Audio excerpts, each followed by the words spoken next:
Vasudevaya. Om Namo Bhagavate Vasudevaya.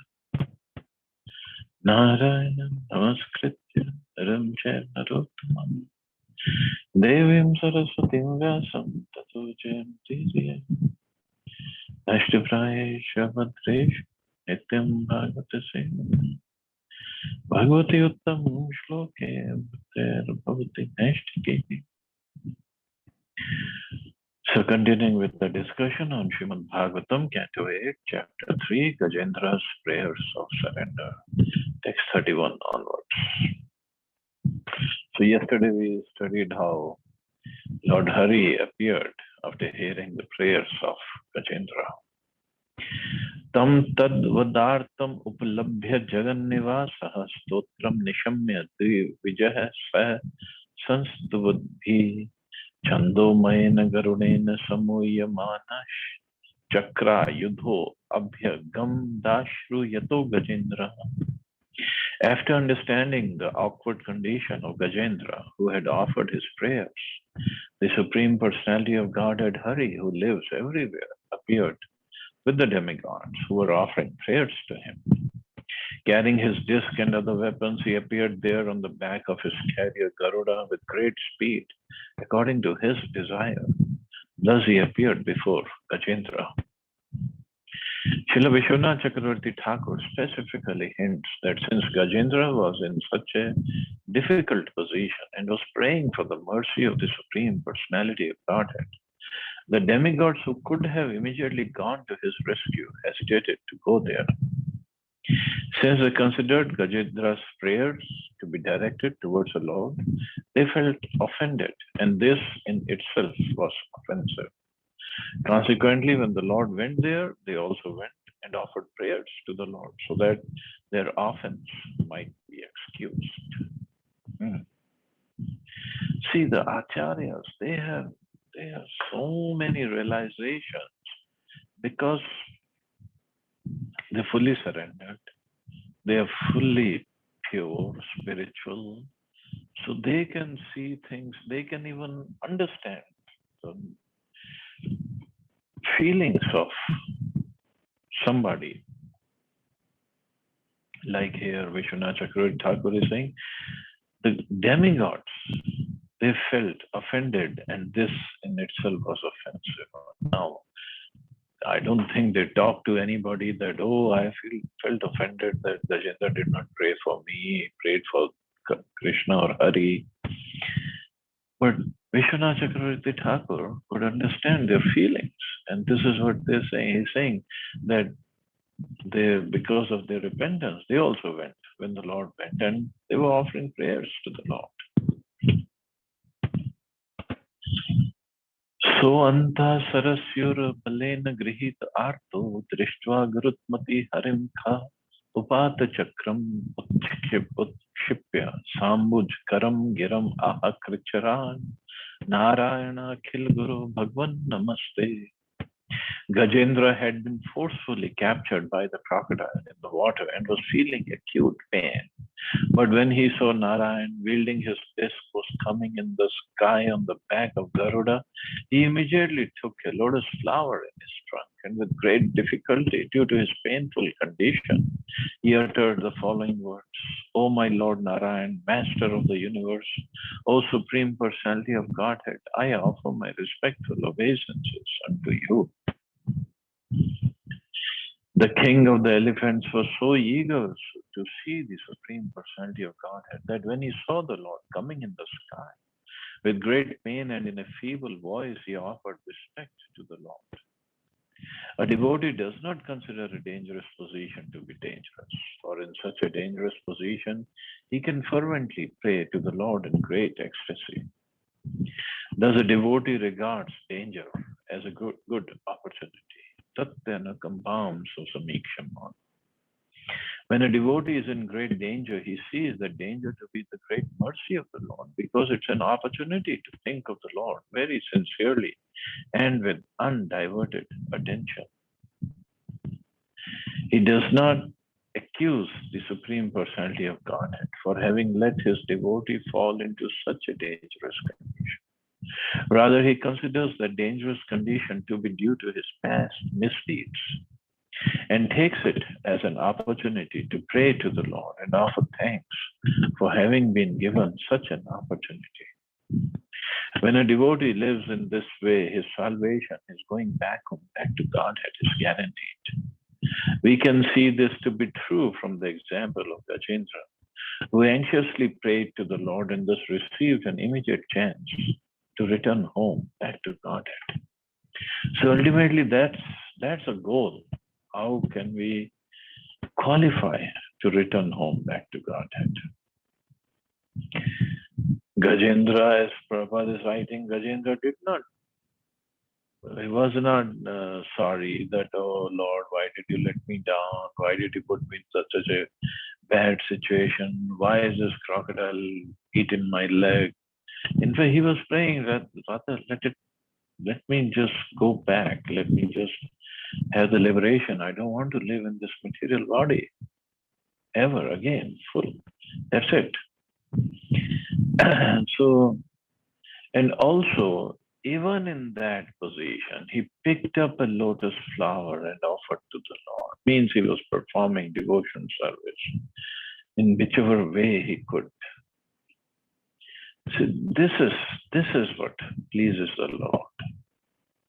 And just like Bhaktivinoda Thakur prays in one of his prayers, that in rendering service to the Lord, oh my Lord, if I go through any pains, any distresses, that is my biggest pleasure. So that's the mood of a devotee. So he's, or like Prabhupada is saying, that he considers that dangerous condition to be due to his past misdeeds. And obviously, there cannot be any other reason, except if Krishna wants to arrange something. But a devotee always thinks, I'm not qualified that Krishna is going to arrange something for me.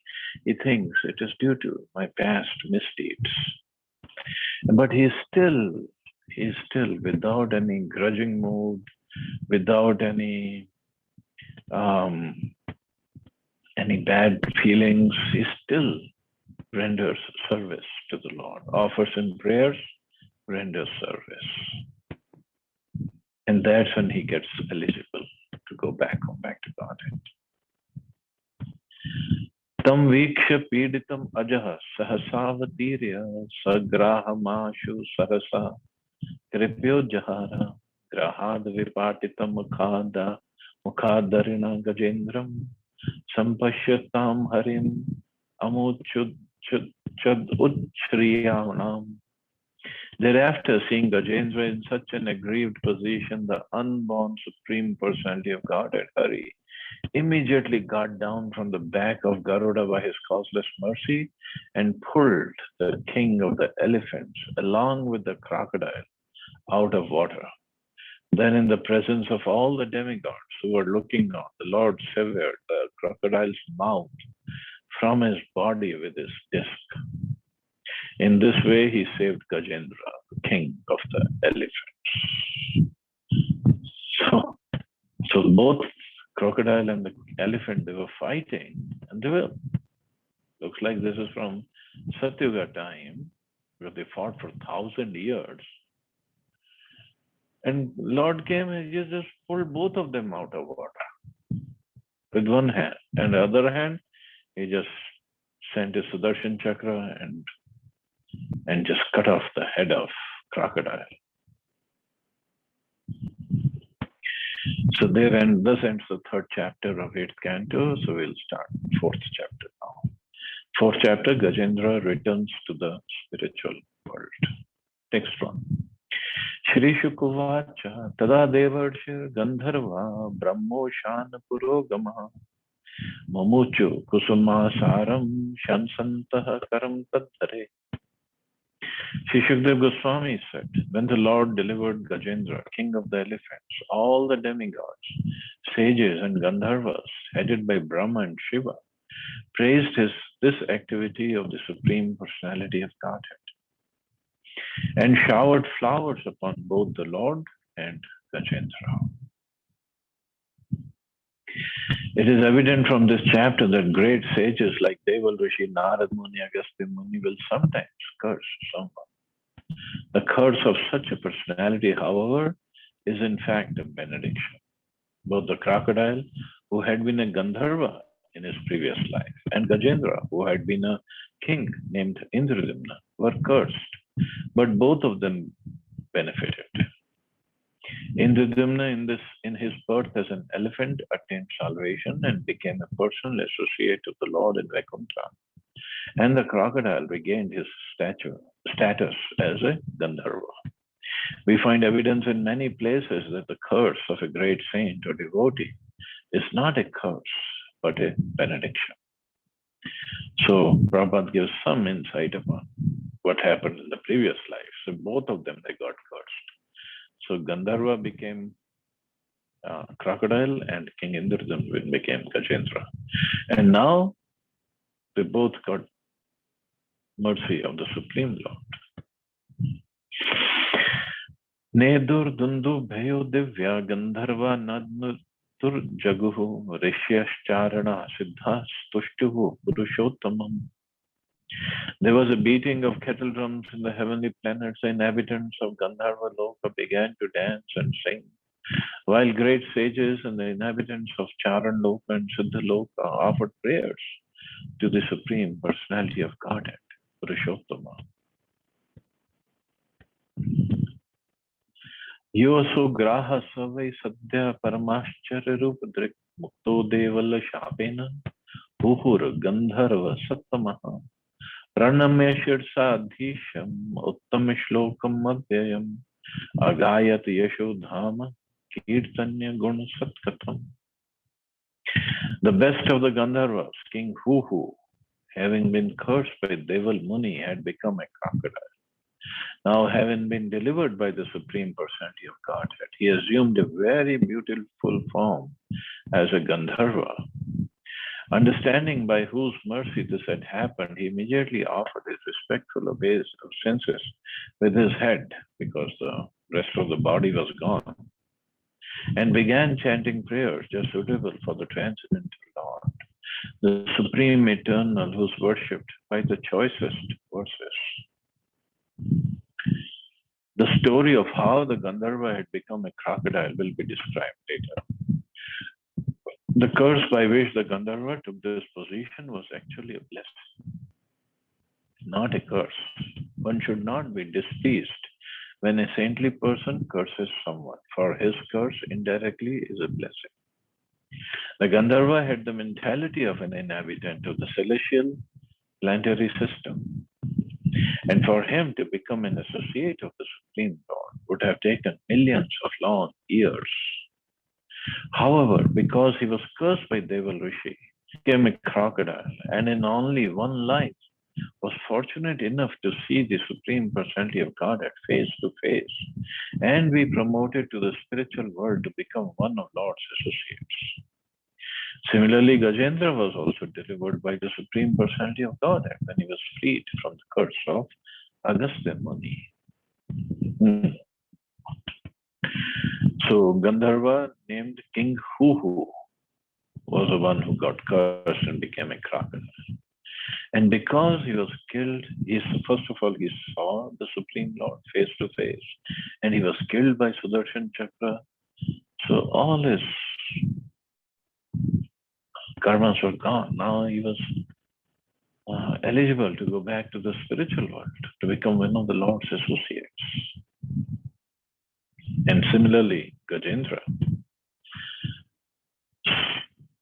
And also, see, this Gandharva, Huhu or crocodile, he immediately offered his respectful obeisances with his head and began chanting prayers just suitable for the transcendental Lord.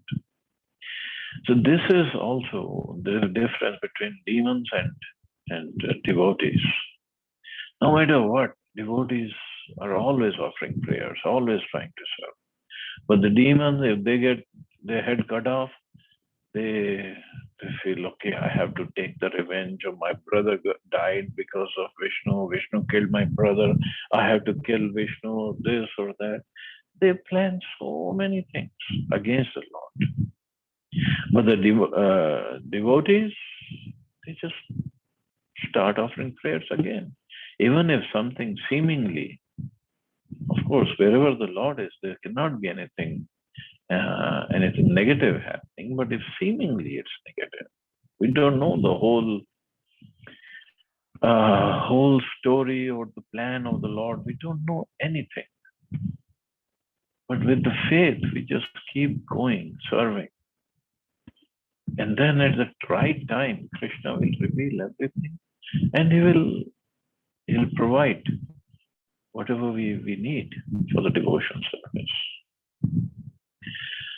So anukampe dishena parikramya pranamya tam lokasya pashato lokam swam gana mukta kilbishaha. Having been favored by the causeless mercy of the Supreme Personality of Godhead, and having regained his original form, King Huhu circumambulated the Lord and offered his obeisances. Then, in the presence of all the demigods, headed by Brahma, he returned to Gandharvaloka. He had been freed of all sinful reactions. So here it says he returned to Gandharvaloka, but Prabhupada said he became an associate of the Lord in the spiritual world. So maybe after his stay in Gandharvaloka, then he would go back to the spiritual world. Gajendro Bhagavata Sparshad Vimukto Ajnana Bandhana Prapto Bhagavato Rupam Pita Vasa Chaturbuja. Because Gajendra, king of the elephants, had been touched directly by the hands of the Supreme Personality of Godhead, he was immediately freed of all material ignorance and bondage. Thus he received the salvation of Sarupya Mukti, in which he achieved the same bodily features as the Lord, being dressed in yellow garments and possessing 4 hands. So Sarupya means just like same bodily features as the Lord in Vaikuntha. If one is favored by the Supreme Personality of Godhead, by having his gross body touched by the Lord, his body turns into a spiritual body and he can go back to Godhead. Gajendra assumed a spiritual body when his body was touched by the Lord. Similarly, Dhruv Maharaj assumed his spiritual body this way. Archana Paddhati, daily worship of the Lord, provides an opportunity to touch the body of the Supreme Personality of Godhead. And thus it enables one to be fortunate enough to get a spiritual body and go back to Godhead. Not only by touching the body of the Supreme Lord, but simply by hearing about his pastimes, chanting his glories, touching his feet, and offering worship. In other words, by serving the Lord, somehow or other, one is purified of material contamination. This is a result of touching the Supreme Lord. One who is a pure devotee, who acts according to the Shastra and the words of the Supreme Personality of Godhead, certainly becomes purified like Gajendra. He assumes a spiritual body and returns home back to Godhead. So, because Gajendra was touched by the Lord, so all his sins were gone and he became eligible to go back to Vaikuntha. So Prabhupada is saying that we also have the same opportunity. We can serve the deity, we can cook for the deity, we can hear about his pastimes, chant his glories. So many things we can do for the Lord, and we touch him also in the process. So we also get the benediction. But then the question is why. Somebody can ask why we are not becoming spiritual like Gajendra, but he surrendered fully. Are we fully surrendered? That's a question. Lord is powerful. The deity of the Lord, whether it is Laddu Gopal or Jagannath or Nitai or Radha Krishna, whether we touch the deity or the Lord touches us personally, what's the difference? There's no difference.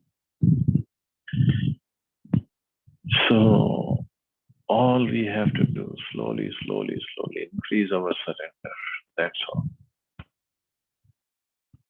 The Lord is so merciful. He has come in the form of His name, in the form of deity, to give us an opportunity to serve Him, to give us an opportunity to chant His name, preach His glories. In the process, we become purified, but only hiccup is we should not commit any offense. Just like Gajendra, as King Indradyumna, he did commit some offense against Agastya Rishi and he got cursed to take the body of an elephant. So we have full opportunity. But at the same time, we got to be careful. That's all. Not commit offense, and then we get qualified, we get eligible to go back home, back to Godhead. Sarvai Purvam Abhud Raja Pandayo Dravida Sattamaha Indradyumna iti Kyato Vishnu Vrata Parayana. This Gajendra had formerly been a Vaishnava and the country of and king of the country known as Pandya, which is in the province of Dravida, South India. In his previous life, he was known as Indradyumna Maharaj. Sa ekada radhana kal atmavan grihit mona vrat ishwaram harim jata dharas tapas apluto achyutam samarchayamas kulachala shrama. Indradyumna Maharaj retired from family life and went to the Malay hills, where he had a small cottage for his ashram. He wore matted locks on his head and always engaged in austerities. Once, while observing a vow of silence, he was fully engaged in the worship of the Lord and absorbed in the ecstasy of love of Godhead. Yadrichya tatra mahayasha muni savagamatcheshan gana parishruta tam viksha tushnim akritar hanadikam rahasya upasin rishish chukopaha. While Indradyumna Maharaj was engaged in ecstatic meditation, worshipping the Supreme Personality of Godhead, the great sage Agastya Muni arrived there, surrounded by his disciples. When the Muni saw that Maharaj Indradyumna, who was sitting in a secluded place, remained silent and did not follow the etiquette of offering him a reception, he was very angry. So now somebody might ask, why Agastya Muni with his disciples traveling, and now the rishis are supposed to have full control of their mind and the words and the anger, and how come he got angry? See, many times things happen by the will of the Lord. Just like Maharaj Parikshit also got angry at the Rishi when he went Shamik Rishi, and that Shamik Rishi did not offer him kind words or received him or offered him water when he went to his ashram. And he got angry, put a snake around his neck, and then the whole Bhagavatam spoke. Tasma imam shapam adada sadhurayam duratma krita buddhir atya viprava manta vishatam tamisram yatha gajaha stabda mati saeva.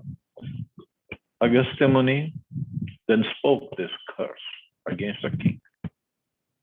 This king Indradyumna is not at all gentle. Being low and uneducated, he has insulted a Brahman. May he therefore enter the region of darkness and receive the dull, dumb body of an elephant. An elephant is very strong. It has a big body and it can break very hard and eat a large quantity of food.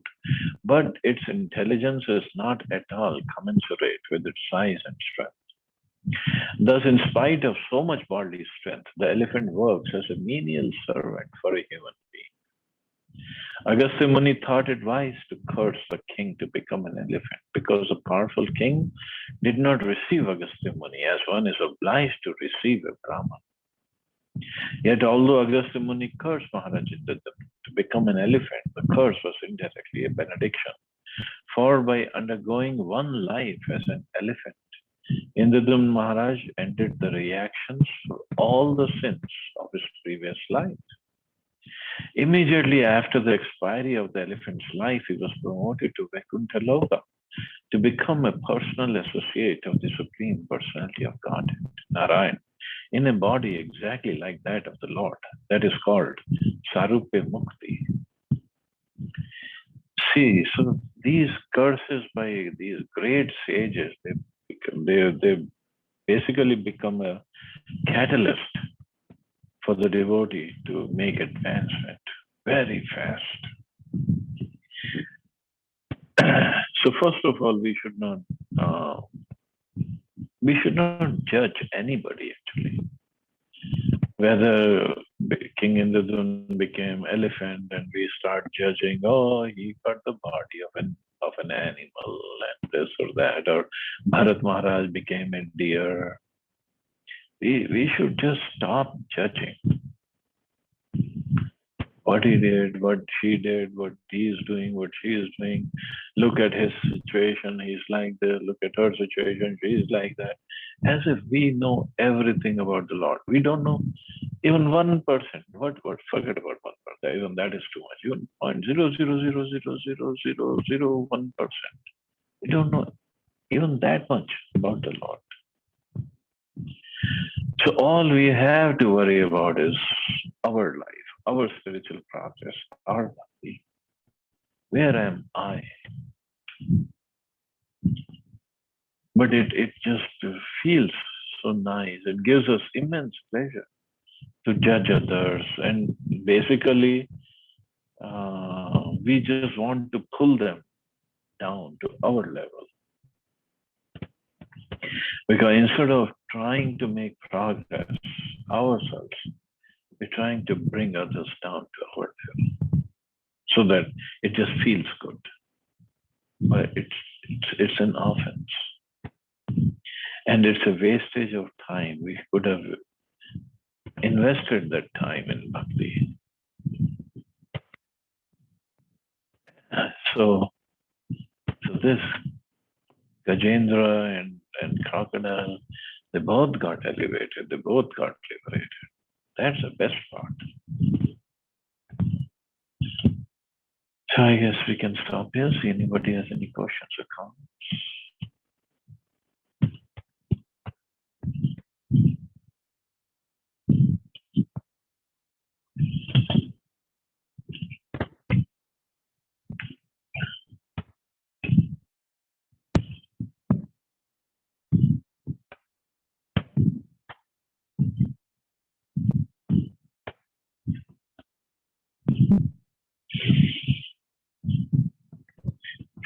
Okay, you all have a safe and wonderful day. Hare Krishna. Jai Shri